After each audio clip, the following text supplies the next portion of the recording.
Hello students, हम दिल्ली के प्रारंभिक तुर्क सुल्तानों के बारे में पढ़ रहे हैं, जिसमें हम कुतुबुद्दीन ऐबक के बारे में पढ़ चुके हैं। आज मैं आपको इल्तुतमिश के बारे में बताऊंगी।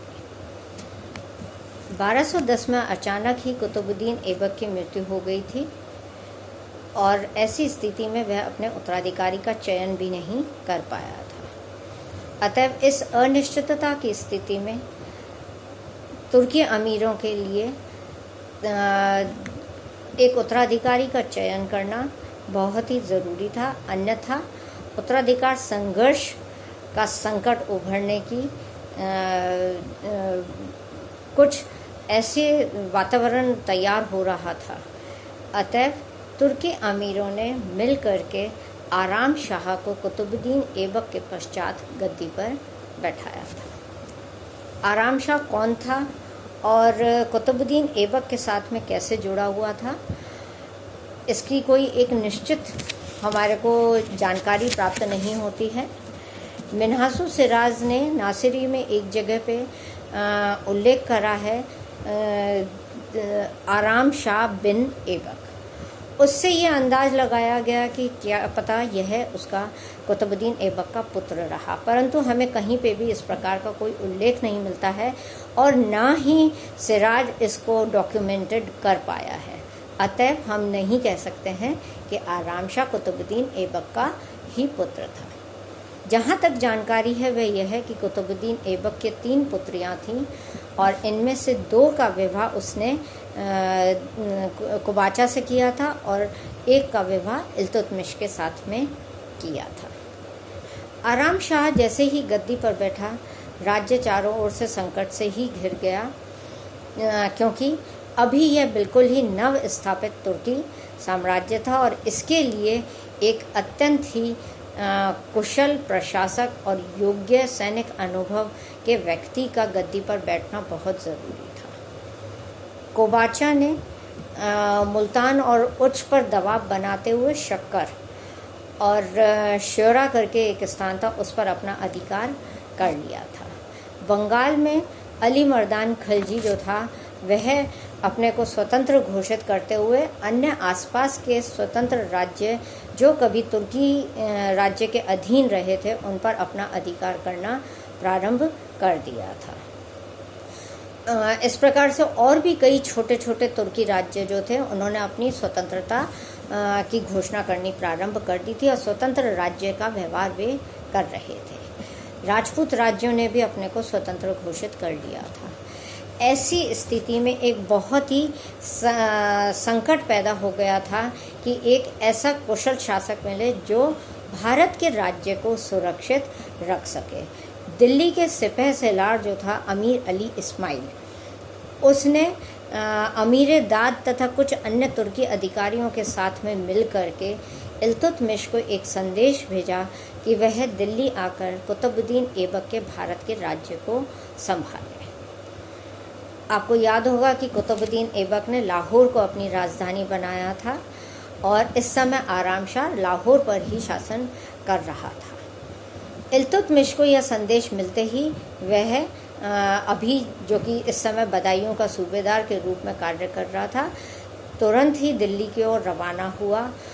चूँकि उसकी योग्यता से, सैनिक योग्यता से, कुशल प्रशासन से, क्योंकि वह इक्ते का प्रशासन संभाल रहा था, यह अधिकारी या अमीर लोग उससे काफ़ी इम्प्रेस थे। अतः उन्होंने उसको राज्य का भावी उत्तराधिकारी मानते हुए राज्य की गद्दी संभालने के लिए आमंत्रित किया था। और जब वह दिल्ली पहुंचा तो उसको तुरंत ही इन लोगों ने कुतुबुद्दीन ऐबक का उत्तराधिकारी घोषित करते हुए गद्दी पर बैठा दिया था। जब आराम शाह को इस बात का पता चला तो वह बहुत ही नाराज़ हुआ और वह अपनी सेना के साथ में इल्तुतमिश का सामना करने के लिए लाहौर से दिल्ली की ओर आगे बढ़ा। दोनों पक्षों के संघर्ष में आराम शाह पराजित हुआ। आराम शाह को पराजित करने के पश्चात बंदी बना लिया गया और बाद में उसका वध कर दिया गया और वहीं पे ही उसको समाप्त करने के पश्चात जूद के मैदान में इल्तुतमिश ने अपने अन्य विरोधियों का भी खात्मा किया और अपने आप को दिल्ली का एक स्वतंत्र शासक घोषित कर दिया। और उसने उन सभी राज्यों पर इस समय अधिकार कर लिया जो इल्तुतमिश की अधीनता में या उसके नियंत्रण में माने जाते थे। तो दिल्ली के आसपास के सभी क्षेत्रों पर उसने अपना अधिकार करके स्वयं को दिल्ली का शासक घोषित कर दिया।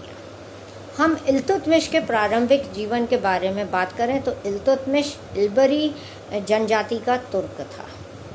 उसके फादर जो थे वे इल्म नाम था उनका, इल्म खान। वे इसी जनजाति के कबीले के प्रधान हुआ करते थे और शुरू से ही इल्तुतमिश अपनी योग्यता से सबकी नज़रों में आ गया था। मिन्हासु सिराज लिखता है कि उसका सौंदर्य, उसका बल और उसके गुण ने उसके अपने ही अन्य भाइयों को उसका दुश्मन बना दिया था। और यही कारण था कि एक जनजाति और के प्रधान से संबंधित होते हुए भी इल्तुतमिश को दास का जीवन बिताना पड़ा था। एक समय जब उसके पिताजी किसी कार्य से बाहर गए हुए थे तो ईर्ष्यावश उसके भाइयों ने इल्तुतमिश को एक दास व्यापारी को बेच दिया था। यहीं से इल्तुतमिश का दासता का सफ़र प्रारंभ हुआ था। फिर वह बुखारा पहुंचा। बुखारा से गोरी की नज़र में भी वह आया और इस तरह से एक के बाद एक दास व्यापारियों के हाथों से होता हुआ वह कुतुबुद्दीन ऐबक के हाथों खरीदा गया। कुतुबुद्दीन ऐबक ने उसको 1 लाख जीतल में दास व्यापारी से खरीदा था। कुतुबुद्दीन प्रारंभ से ही उसकी योग्यता से प्रभावित हुआ था और जिस प्रकार से उसने अपने सैनिक गुणों से कुतुबुद्दीन ऐबक को प्रभावित किया तो वह जल्द ही अमीर शिकरा के पद पर भी पहुंच गया था। 1200 में कुतुबुद्दीन ऐबक ने उसको अपने साथ में युद्धों में जोड़ लिया था और मोहम्मद गोरी से संबंधित जितने भी अभियान यहाँ पर हुए थे उसमें इल्तुतमिश को उसने अपनी सेना के साथ में सहायता दी थी। इस प्रकार इल्तुतमिश की नज़र में वह प्रारंभ से ही आ गया था। इसके पश्चात बरन नामक एक इक्ता था, उसका प्रधान इल्तुतमिश को बना दिया गया था। बरन का जब वह प्रशासन देख रहा था कुतुबुद्दीन ऐबक इल्तुतमिश के कार्य से इतना प्रभावित हुआ कि उसने बदायूं जैसे एक महत्वपूर्ण नगर की प्रशासनिक संचालन के लिए इल्तुतमिश के हाथों में उसे सौंप दिया था। और बदायूं दिल्ली सल्तनत की एक महत्वपूर्ण इक्ता मानी जाती है। इसीलिए यह माना गया कि जब उसे इल्तुतमिश को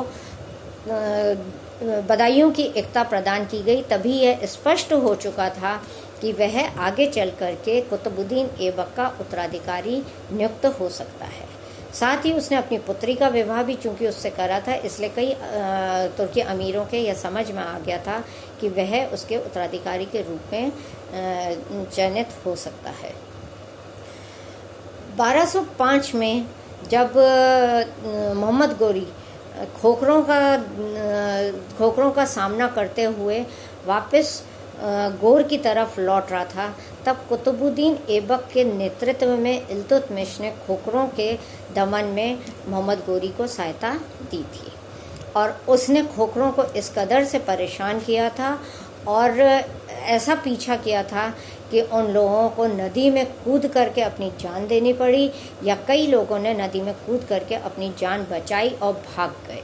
तो उसकी इस वीरता से प्रभावित हो करके मोहम्मद गोरी ने ही प्रसन्न होकर के कुतुबुद्दीन ऐबक को उसकी रक्षा करने के लिए और उसको अच्छे अधिकारी के पद पर नियुक्त करने की अनुशंसा की थी। और गोरी ने ही उसी समय उसकी रणकुशलता से प्रभावित होकर के